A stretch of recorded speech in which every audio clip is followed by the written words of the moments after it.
के बुजुर्गों एवं प्यार करने को बच्चों और अनुसुईया सावित्री ऐसी धर्मभूमि पर रहने वाली मेरी माताएं और बहनों, आपने कथा तो बहुत सुनी होंगी, लेकिन मैं ये कथा नहीं, होमगार्ड की व्यथा गाने जा रहा हूँ कि आपने बहुत सारे वर्दीधारी जवान भारत में देखे होंगे, चाहे एसएसबी हो, आर्मी हो, पीएससी हो, बीएसएफ हो। मैं एक छोटे से फोर्स की व्यथा गाने जा रहा हूँ जो पुलिस से कंधे में कंधा मिलाकर के ड्यूटी करते हैं। वो होमगार्ड विभाग कब से बना, क्यों बना, कैसे बना, इसकी जानकारी मैं आपके लिए कविता के माध्यम से दे रहा हूं। और ये किसी कवि की कविता नहीं है, ये स्वयं मैंने अपने हाथों से बनाई है, तो याद रखना मेरे नौजवान साथियों। हाथ जोड़ विनती करूं और सुनो सभी मेरे भ्रात, होमगार्ड विभाग की आज मैं तुम्हें बताऊं बात। होमगार्ड विभाग के बारे में मैं तुमको आज बताता हूं, और कैसे ये विभाग बना भैया ये तुमको मैं समझाता हूं।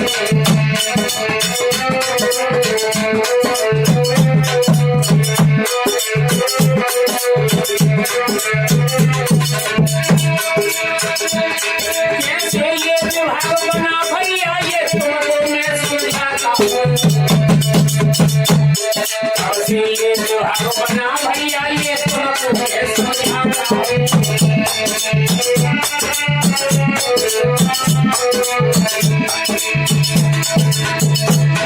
1962 में भैया भारत पे बड़ी दवाई थी। याद रखना 1962 में जब हमारे पड़ोसी देश चीन ने आक्रमण किया भारत पर, 1962 में भैया भारत पे बड़ी दवाई थी। पड़ोसी चीन ने जब भारत पे दवाई थी,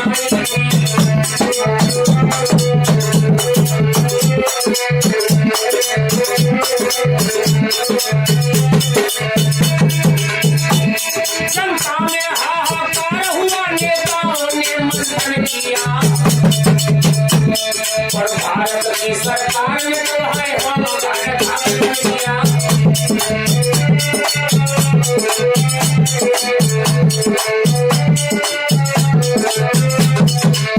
याद रखना भारत की सरकार उस समय पंडित जवाहरलाल नेहरू की सरकार थी। और यही नहीं, उत्तर प्रदेश में भारत के जितने खंड हैं, चाहे मध्य प्रदेश, हरियाणा, राजस्थान, पंजाब, सभी में होमगार्ड की स्थापना हुई थी। सब सूबों को आदेश दिया संगठन जल्दी तैयार करें। ऐसा संगठन होमगार्ड संगठन। सब सूबों को आदेश दिया संगठन जल्दी तैयार करें। अपनी रक्षा के स्वयं करें और उनको भी तैयार करें।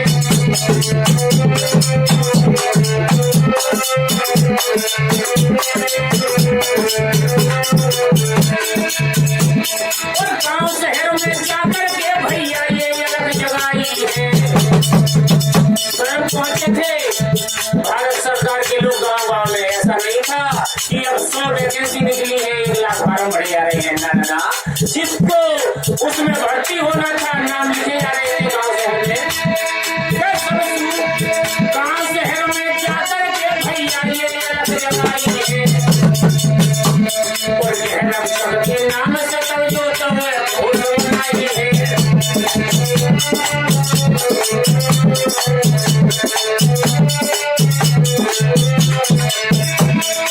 हिंदी में कहते हैं उत्तर प्रदेश होमगार्ड और शहर रक्षक, और इंग्लिश में नाम दे दिया यूपीएससी। सब ध्यान लगाकर सुन लो जी, एक दिन है समझाई है। 58 साल बीत गई रो होमगार्ड बनाई है।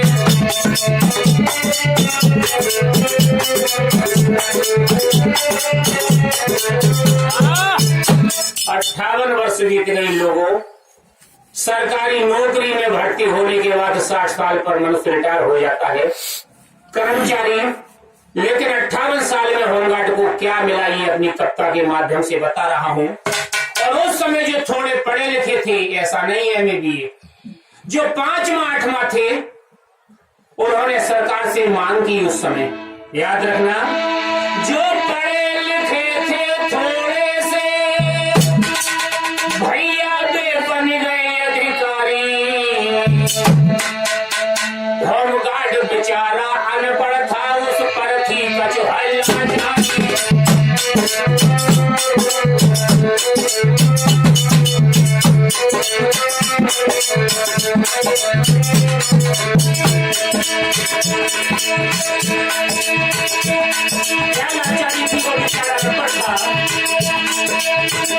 और जो पढ़े लिखे तो उन्होंने सरकार से धरना दिया, मांग की कि हमें परमानेंट करो, लेकिन उस समय की सरकार बड़ी बहुत सरकार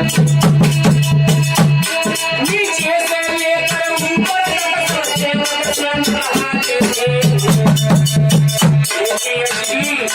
लगा करके कंधे पर सभी स्वयंसेवक की श्रेणी में आते थे, चाहे वो रनर हो, चाहे ट्रेनिंग में खाना बनाने वाले फार्मर हो, चाहे बाल काटने वाले नाई हो, याद रखना मेरी बात को, सभी स्वयंसेवक की श्रेणी में आते थे, चाहे मंडल कमांडेंट हो।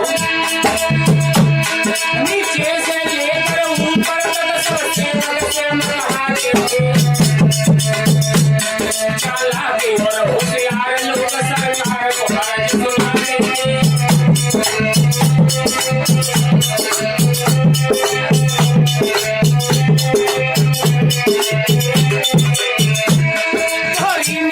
सरकार ने की और सबको परमानेंट किया,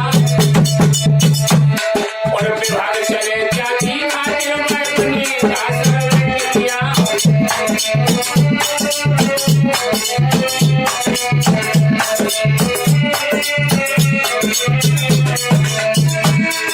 विभाग चले जाति खातिर महिला का सर्वेंट किया, और विभाग चले जाति खातिर महिला का सर्वेंट किया।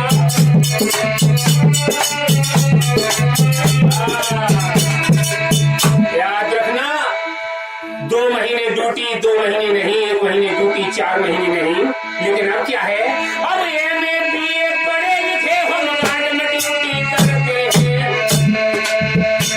लेकिन पूछो से भैया के पेट को कैसे भरते हैं।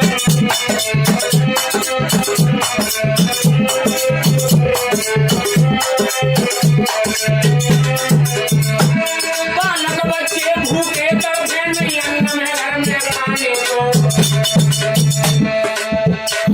गर्मी सर्दी में होमगार्ड क्यों लगाए रहो है खाने को।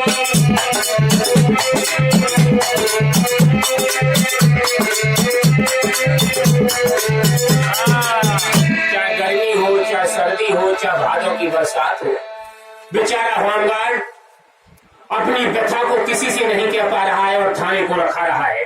एक दिन हम भी होमगार्ड में हैं, एक दिन हमारे छोटे छोटे बच्चे हमसे कहने लगे, पत्नी भी कहने लगी, लोगों 3 महीने से ड्यूटी नहीं आई थी, क्या बोले हमसे कि पिताजी आप तो पुलिस हैं, वर्दी पहनते हैं पुलिस वालों की, लेकिन आप ड्यूटी को नहीं जाते। लोगों मेरे आंखों में आंसू आ गए। बेटा पत्नियों कहने लगे, तुम ड्यूटी क्यों नहीं जाते हो, दिन रात सुबह और शाम यहाँ तुम घर नहीं हो, तुम बजाते हो।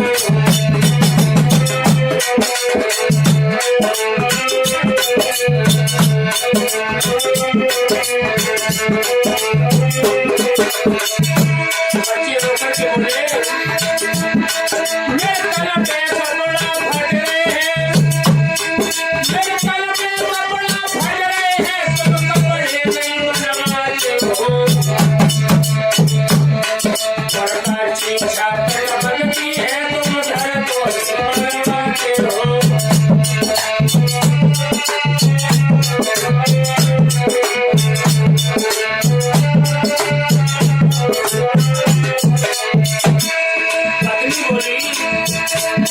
लहंगा चुनरी सारी झमकर नहीं केवरा बनवाते हो। मैं शर्म के मारे मरी जाऊं, मुझे ध्यान नहीं बनाते हो।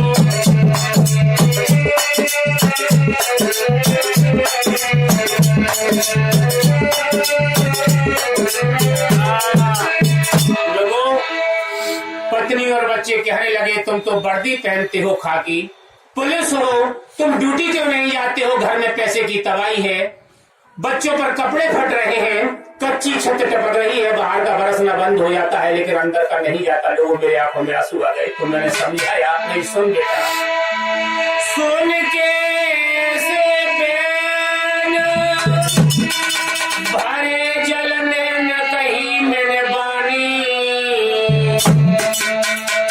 और ड्यूटी में आओ ना मरे ना बेटा।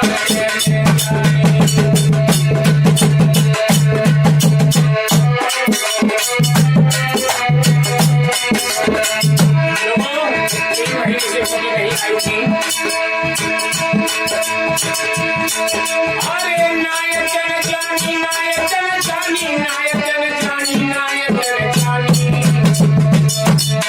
ड्यूटी में आओ ना नाम रे नाम रे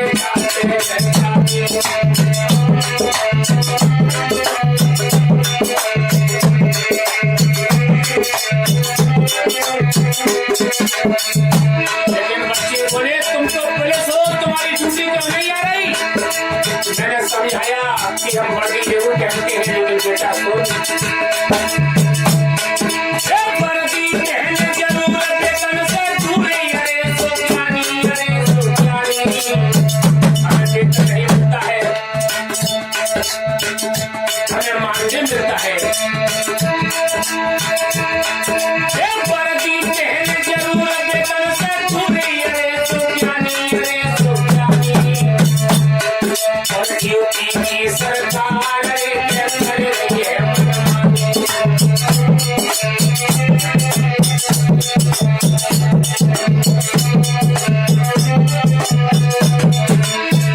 ये उस समय की बात है जब 2016 में अखिलेश यादव की सरकार थी लोगों, तो मैंने कहा मंत्री संत्री बन के बैठे और कैसी कसाई हुई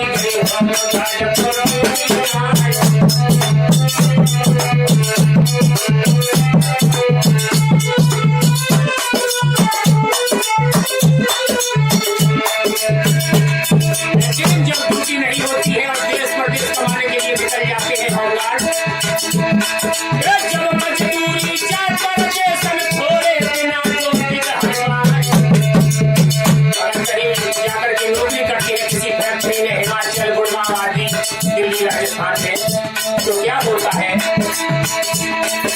जब मजदूरी चार परदेशन थोड़े बिना इलेक्शन जब मेरे भैया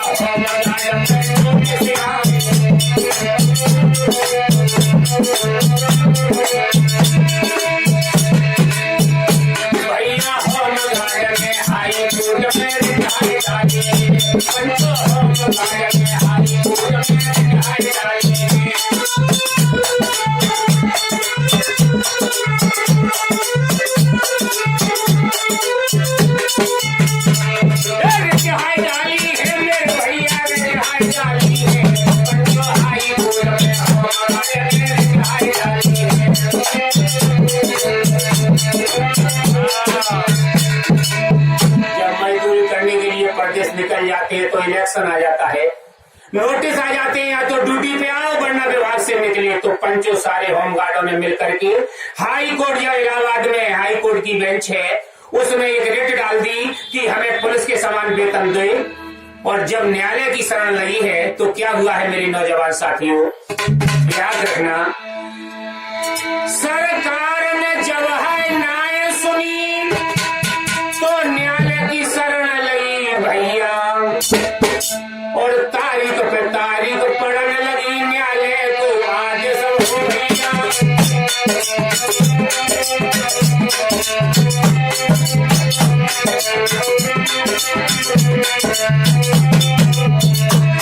याद रखना 5 वर्ष मुकदमा चला है हाईकोर्ट इलाहाबाद में, ध्यान देना मेरी बात पर। उस समय मुख्यमंत्री अखिलेश यादव थे, तो 6 दिसंबर 2016 को हाईकोर्ट ने क्या आदेश दिया है उत्तर प्रदेश सरकार के लिए।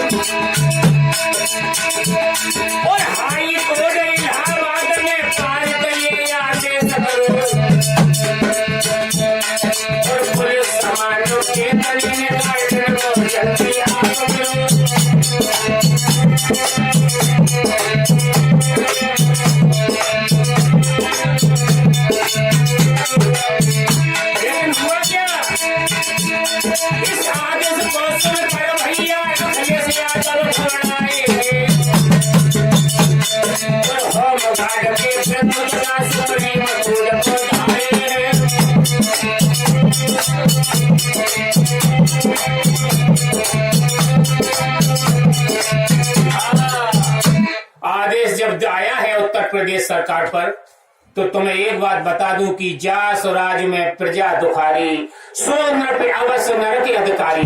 जिसके राज्य में प्रजा दुखी होती है वो राजा अवश्य नरक का भागी होता है। उस समय उत्तर प्रदेश के राजा अखिलेश यादव थे, उनको ये बात पेट में नहीं खली और लोगों सुप्रीम कोर्ट दिल्ली पहुंच गए होमगार्ड के विरुद्ध अपील करने के लिए। और क्या हुआ, सुप्रीम कोर्ट में चला केस, सुप्रीम कोर्ट में चला केस, होमगार्ड की फिर भी जीत भई। और सपा तो सपा भई भैया, यूपी से उनकी सीट गई।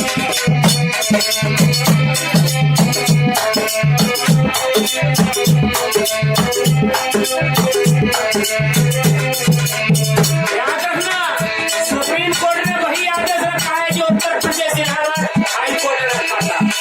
कितने 43 को आदेश किया है सुप्रीम कोर्ट ने 30 जुलाई 2019 के लिए। 30 जुलाई 19 को दिल्ली ने कोई माना है और पुलिस समाज चेतन को कहीं न कोई ठिकाना है।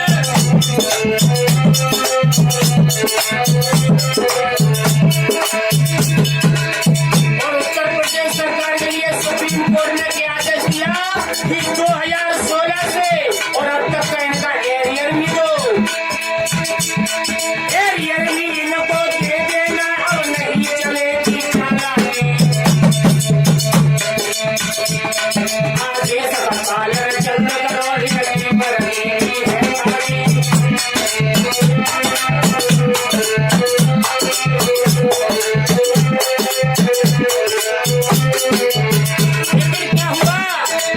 उत्तर प्रदेश के मुख्यमंत्री योगी आदित्यनाथ जी इस बात पर सहमत हो गए, भगवान करे 2022 में भी मुख्यमंत्री बने। योगी जी तो सहमत हो गए, हाथ में हाले माला, अधिकारी के भाई चेतन पंचो चलन लगे फिर से पहला।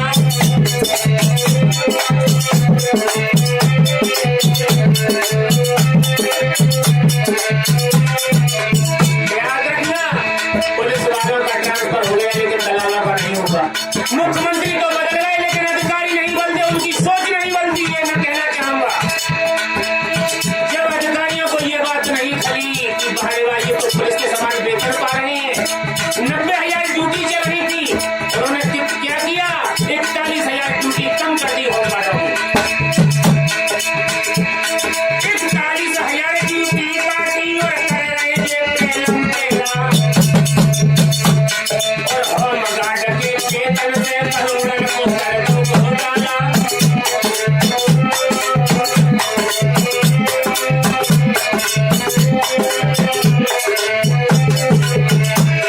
धरने पे बैठे होमगार्ड, धरने पे बैठे होमगार्ड, आवाज योगी को आई है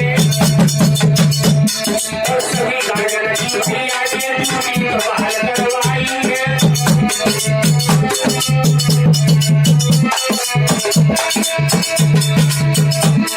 घर पे भैया बैठे थे, अधिकारी रही मुस्काई है, डर के मारे काम रहे, जेल गई पहुंचाई है।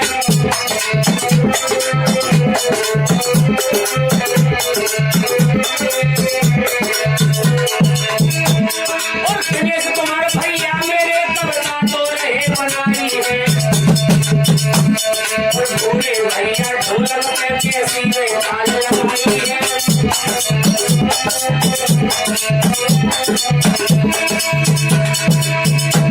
और भूले भैया ढोलक पर कैसी में ताल लगाई है। और होमगार्ड के जीवन की थोड़ी सी गाय सुनाई है।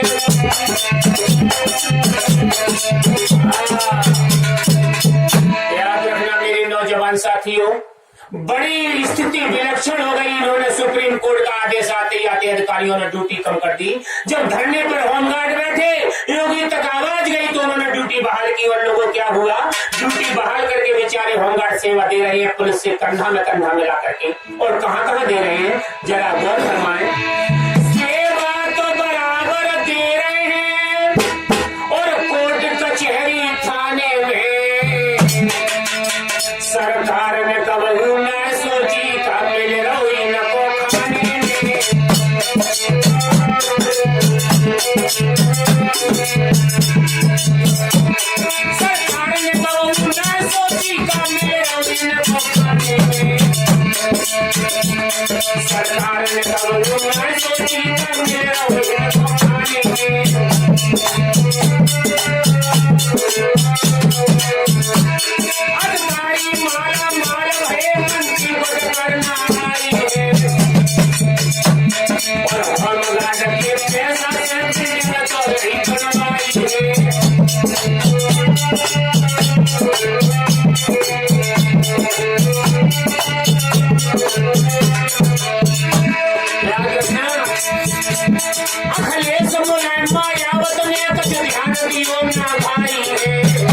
वाले तो घोटाला